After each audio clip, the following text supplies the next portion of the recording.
कृषि कानूनों को लेकर विरोध लगातार जारी है और इस बीच प्रधानमंत्री नरेंद्र मोदी आज 6 राज्यों के किसानों के साथ संवाद करेंगे। दोपहर 12 बजे प्रधानमंत्री का वर्चुअल संबोधन होगा। किसानों की चौपाल के साथ प्रधानमंत्री 9 करोड़ किसानों के खातों में पीएम किसान सम्मान निधि की आखिरी किश्त भी ट्रांसफर करेंगे।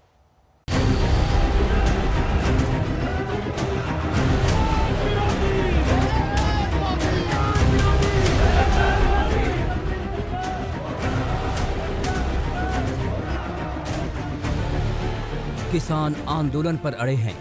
देश भर के किसान दिल्ली की सीमा पर पहुंच रहे हैं। सड़कों पर जाम लगाए जा रहे हैं और एक्सप्रेसवे को भी ठप किया जा रहा है। इस बीच सरकार आंदोलनकारियों को समझाने की हर मुमकिन कोशिश भी कर रही है। आज प्रधानमंत्री मोदी किसानों के साथ चर्चा करेंगे, जिसे किसान चौपाल का नाम दिया गया है। प्रधानमंत्री जी और भारतीय जनता पार्टी सदा से किसानों के बीच में है, किसानों के साथ में है, किसानों के उत्थान के लिए, विकास के लिए निरंतर प्रयत्नशील है। एक बड़ा कार्यक्रम है जो देश भर के किसानों को माननीय प्रधानमंत्री जी के द्वारा संबोधित किया जाना है, वह अपने आप में ऐतिहासिक है। और इस प्रकार के कार्यक्रम में माननीय प्रधानमंत्री जी के उद्बोधन को लेकर के पूरा देश किसानों के साथ साथ समस्त देशवासी उत्सुक हैं। लगता है भाजपा में अंग्रेजों की आत्मा समा गई है। उनके डीएनए में लगता अंग्रेज बसे। विनाश काले विपरीत बुद्धि। ये सरकार किसानों पर अत्याचार बर्बरता की वो मिसाल पेश कर रही है कि अंग्रेज भी शर्मा जाए। प्रधानमंत्री के किसान चौपाल के लिए बीजेपी की ओर से खास तैयारियां की गई हैं। देश के अलग अलग हिस्से में केंद्रीय मंत्री, मुख्यमंत्री और पार्टी के दिग्गज नेता किसानों के साथ मौजूद रहेंगे। गृह मंत्री अमित शाह किसानों के साथ दिल्ली के वसंत कुंज इलाके में पीएम का संबोधन सुनेंगे, तो निर्मला सीतारमण भी दिल्ली में होंगी। प्रकाश जावड़ेकर चेन्नई में, जबकि रविशंकर प्रसाद पटना में होंगे। किसान चौपाल के साथ साथ पीएम मोदी 9 करोड़ किसानों के बैंक खातों में 18,000 करोड़ रुपए ट्रांसफर भी करेंगे। मोदी जी हमेशा किसान के हित सोचते हैं और उनको लगेगा कि कोई भी चीज किसान के उसके हित में नहीं है तो उसको किसान के हित में उस प्रावधान को करने के लिए मोदी जी हमेशा तैयार हैं। लेकिन इस बात को समझना होगा कि हमें उस जिद से हट कर करके ये देखना होगा कि भाई कि अगर सरकार किसानों के हित में काम कर रही है, मोदी जी किसानों के हित में सोच रहे हैं, तो हमारे किसान संगठनों को भी आगे आकर के मोदी जी की इस बात में वार्ता करनी चाहिए। एक तरफ सरकार ये बताने की कोशिश कर रही है कि देश के ज्यादातर किसान कानून के समर्थन में हैं, तो दूसरी ओर आंदोलनकारियों को मनाने की कोशिश भी कर रही है। सरकार ने किसानों को 5 दिनों के भीतर दूसरी बार चिट्ठी लिखकर बातचीत की तारीख और वक्त तय करने को कहा है। हम नहीं चाहते, हम सिर्फ एक ही मांग है हमारी, फर्स्ट एंड लास्ट, कि भाई इनको शुरू से लेकर आखिर तक इनको खारिज किया जाए इन बिलों को। हमारी तो यही मांग है और जब तक हमारी ये मांग नहीं मानी जाती हम यहाँ से उठने वाले नहीं हैं। हम वो किसान हैं जो अपने हकों के लिए लड़ना जानते हैं, अपने हकों के लिए मरना जानते हैं और हमारे हक नहीं दिए तो हम अपने हकों के लिए मारना भी जानते हैं। किसान और सरकार के बीच जारी खींचतान के बीच सियासत भी चरम पर है। विरोधी पार्टियां मुद्दे का फायदा उठाने की कोशिश कर रही हैं। कांग्रेस का दावा है कि उन्होंने कानून के खिलाफ 2 करोड़ किसानों के दस्तखत वाला ज्ञापन राष्ट्रपति को सौंप दिया है। आज तक ब्यूरो। आज दुनिया भर में क्रिसमस का त्योहार मनाया जा रहा है। हालांकि कोरोना है, लेकिन त्योहार की तस्वीर और अंदाज बिल्कुल बदल दिया है कोरोना ने। तो अंदाज किस तरीके से बदला है वो आप इन तस्वीरों में देखिए। रौनक हालांकि दुनिया भर में देखी जा सकती है। कोरोना प्रोटोकॉल का ख्याल रखा जा रहा है। कई चर्चेस में भी रात में यानी कि मिडनाइट मास में सन्नाटा ही पसरा रहा। भारत की तस्वीरें भी लगातार आपको दिखा रहा है, जहां पर लोग यीशु के जन्मदिन के साथ ही आधी रात को चर्च पहुंचे, मास प्रार्थना की। लेकिन हर कहीं लोगों ने 2 बातों का खास ख्याल रखा, पहला मास्क और दूसरा सोशल। आप देख रहे हैं सुबह सुबह, मैं हूं आपके साथ नवजोत रंधावा और अब बात करेंगे मौसम की, शीतलहर की। नया साल आने को है, लेकिन लगता है कि नए साल का स्वागत हम और आप शीतलहर से करेंगे। देश की राजधानी दिल्ली की बात कर रहे हैं। कड़ाके की ठंड यहां पर पड़ रही है। घना कोहरा चारों तरफ है दिल्ली और एनसीआर में, जिस वजह से लोग भी परेशान हैं। नए साल पर भी लगता है कि लोगों को फिलहाल राहत नहीं मिलेगी। 1 जनवरी को भी न्यूनतम तापमान 2 से 3 डिग्री के बीच ही रहने का अनुमान है।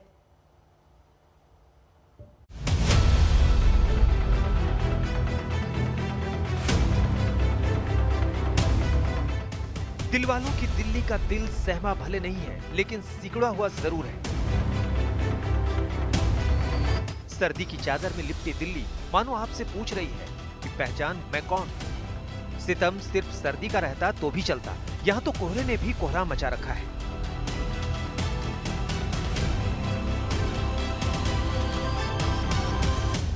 हाँ बहुत ज़्यादा है। पहले मतलब बीच में ठीक था, बट अभी जो ठंड पड़ रही है बहुत ज़्यादा कोहरा भी हो रहा है, प्लस में पॉल्यूशन तो है ही। कभी कभार ऐसा लगता है जैसे सांस लेने में बहुत ज़्यादा मतलब डिफिकल्टीज होने लगती है। लाजमी तौर पर दिक्कत तो है, लेकिन आराम इस पूरे साल मिलता नहीं दिख रहा। दरअसल दिल्ली में लगातार गिर रहा है तापमान। कड़ाके की ठंड से जनजीवन परेशान है। 3.7 डिग्री रहा न्यूनतम तापमान। 27 दिसंबर तक ऊपर नहीं चढ़ेगा पारा। 31 दिसंबर और 1 जनवरी 2021 को 2 से 3 डिग्री रहेगा पारा। यानी नया साल भी निहाल करता हुआ नहीं आ रहा। कड़ाके की ठंड 2021 का स्वागत करेगी। खैर, ये तस्वीरें देर रात की नहीं है, सुबह सुबह की है। मॉर्निंग वॉक और एक्सरसाइज पर निकले लोग इस बात का प्रमाण दे रहे हैं, लेकिन इनके चेहरों का कैमरे में साफ ना दिखना इस बात की निशानी है कि फॉग और स्मॉग ने राजधानी को अपनी गिरफ्त में ले रखा है। चूंकि हमारे पास उत्तरी पश्चिमी हवाएं जम्मू कश्मीर और हिमाचल प्रदेश से आ रही हैं, तो वो ठंडी हवा लेके आ रही है, और साथ साथ जो क्लाउड का ना होना, इन दोनों फैक्टर के चलते अगले 3 से 4 दिनों तक दिल्ली एनसीआर में कोल्ड वेव की सिचुएशन रहेगी। और जो तापमान है 3 से 4 डिग्री सेंटीग्रेड के आसपास लगभग सभी ऑब्जर्वेटरी में रिकॉर्ड किए जाने की संभावना है। दिल्ली में पीरागढ़ी से आश्रम तक, मुखर्जी नगर से मुनीरका तक ऐसे नजारे आम हैं। वैसे भी मौसम एक ही शहर के कुछ इलाकों पर रहम करने वाला नहीं होता, लेकिन जिन इलाकों में यातायात ज्यादा है, वहाँ गाड़ियों से निकला धुआं हवा में घुलकर सांसों का इम्तिहान ले रहा है। एक नजर सिंघू बॉर्डर पर भी डालिए। ये वो जगह है जो दिन भर किसान आंदोलन का केंद्र रहता है, लेकिन फिलहाल इसके केंद्र में है कोहरा और ठंड। यानी धरना दे रहे किसानों के सब्र का इम्तिहान मौसम भी ले रहा है और दिल्ली वालों को संदेश दे रहा है कि वो अपने घरों में दुबके रहें, इसी में भलाई है। आज तक ब्यूरो। बात मौसम की कर लेते हैं, क्योंकि ऐसा नहीं है कि सर्दी की वजह से सिर्फ दिल्ली वाले ही परेशान हो, बल्कि पूरे उत्तर भारत की अगर बात करें, खास तौर पर उत्तर प्रदेश या फिर तमाम दूसरे मैदानी इलाके, वहां पर भी सर्दी का सितम लगातार जारी है और पारा लगातार नए नए रिकॉर्ड बना रहा है।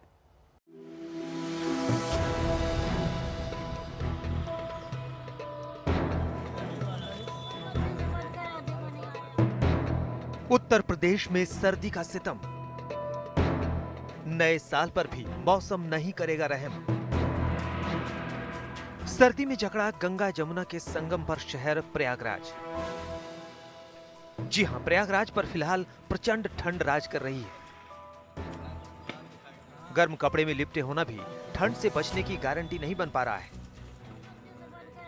शहर प्रशासन जगह जगह अलाव की व्यवस्था कर रहा है ताकि शीतलहर से किसी के प्राणों पर संकट ना आ जाए। ये इंतजाम अपनी जगह है, लेकिन मौसम की मार अपनी जगह। लेकिन यहाँ गलन बहुत ज़्यादा है, बहुत ज़्यादा सर्दी है, छोटा सा बच्चा है, बहुत ज़्यादा परेशान है। ठंडी बहुत ज़्यादा ठंड है। मतलब 2-3 घंटे हो गए हमको, सुबह 4 बजे से यहाँ उतरे हैं। कोई यहाँ साधन नहीं दिख रहा है, कोई सुविधा नहीं है, बाकी ठंड बहुत ज़्यादा है यहाँ। हाँ, ये सही है कि सर्दी का मौसम है तो सर्दी लगेगी ही, बचने के इंतजाम करने ही होंगे। स्थानीय लोग तो ऐसा करते भी हैं, लेकिन जिन लोगों को इस शहर में किसी काम से आना पड़ रहा है, उन पर मानो शामत टूट रही है। दिल्ली से आ रहे हैं, दिल्ली से काफ़ी ज़्यादा यहाँ ठंड महसूस हो रही है। गलन भी है और कोहरा भी आज रात में देखने को मिला है यहाँ पे ट्रेन में आते टाइम। दिल्ली से ज्यादा ठंड प्रयागराज में होने की एक वजह संगम भी है। ये शहर 2 तरफ से नदियों से घिरा है और मैदानी इलाकों से चलने वाली शीतलहर के कहर को नदियों का ठंडा पानी बढ़ा देता है। प्रयागराज से करीब 200 किलोमीटर दूर कानपुर में भी हालात तकरीबन ऐसे ही हैं। आप देख सकते हैं कि मुसाफिर खुद को किस तरह गर्म कपड़ों में ढके हुए हैं। कोहरे ने भी ऐसा कोहराम मचा रखा है कि सूरज का रंग ही मानो बदल गया है। यकीनी तौर पर जनजीवन अस्त व्यस्त है। मौसम चंद घंटे भी थोड़ी मोहलत देते हैं तो लोग इसे बड़ी राहत मानते हैं। हाथ पर गलन टाइप की है, मगर आज तो मौसम ठीक है फिलहाल। लेकिन टेम्परेचर काफी डाउन है। टेम्परेचर कोहरा भी है। हाँ, कोहरा भी है, कोहरा भी पड़ रहा है। खैर, मैदानी इलाकों से अटापटा उत्तर प्रदेश इस मौसम को कोसता कम सराहता ज्यादा है। ऐसा इसलिए कि गेहूं की फसल के लिए मौसम मुफीद है, लेकिन बुजुर्गों और बीमार लोगों के लिए ये सर्दी बड़ी बेदर्दी है। आज तक ब्यूरो। उत्तरकाशी में बर्फ का तांडव जारी है। उत्तरकाशी में बर्फ अभी पिघली नहीं है, तो चमोली में रह रहकर लगातार बर्फबारी हो रही, जिस वजह से जनजीवन अस्त व्यस्त हो गया है। बर्फ से हालांकि जो लोग वहां पहुंच रहे हैं यानी सैलानी, वो जरूर खुश नजर आ रहे हैं।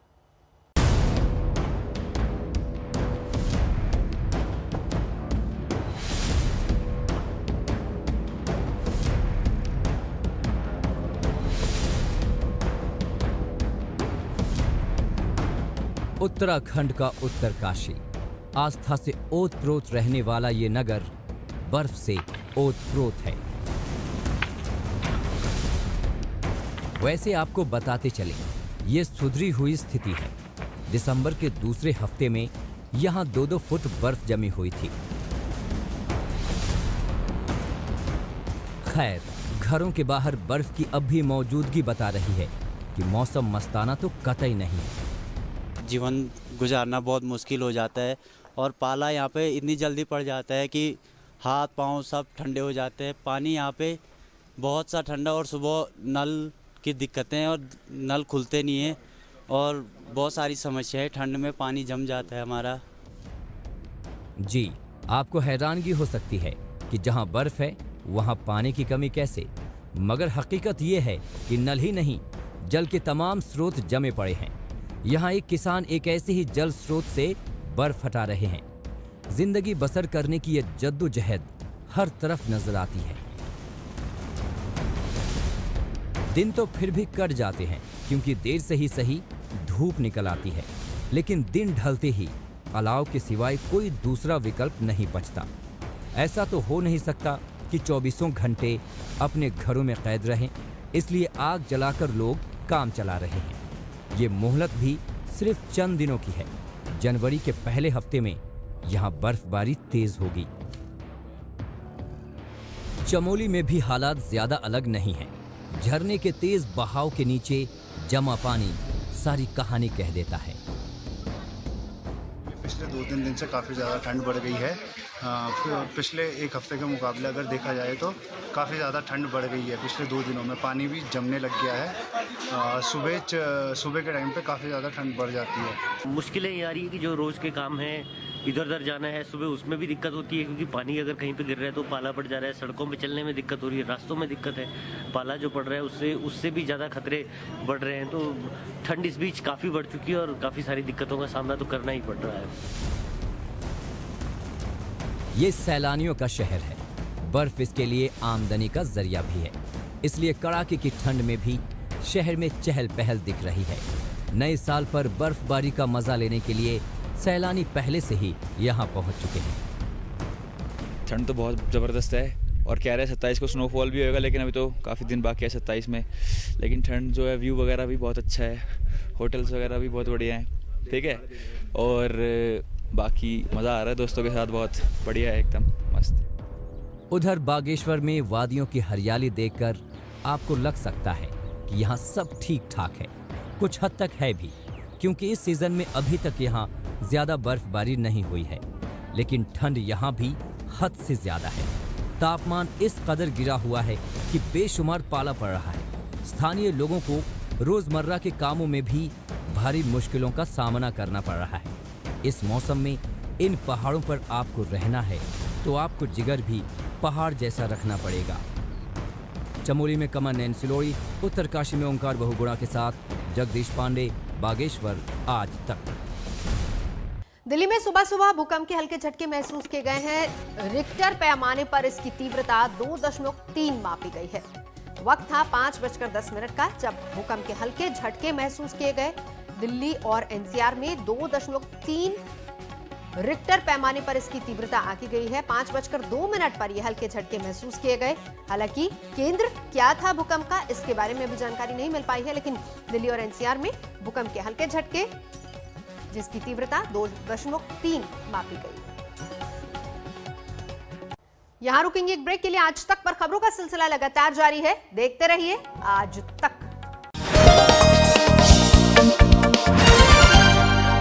नमस्कार, मैं हूं अंजना ओम कश्यप। हमें उम्मीद है ये वीडियो आपको पसंद आया होगा। लेटेस्ट खबरों के लिए यूं ही देखते रहिए आज तक, और इस वीडियो के पसंद आने पर लाइक, शेयर एंड सब्सक्राइब करना ना भूलें।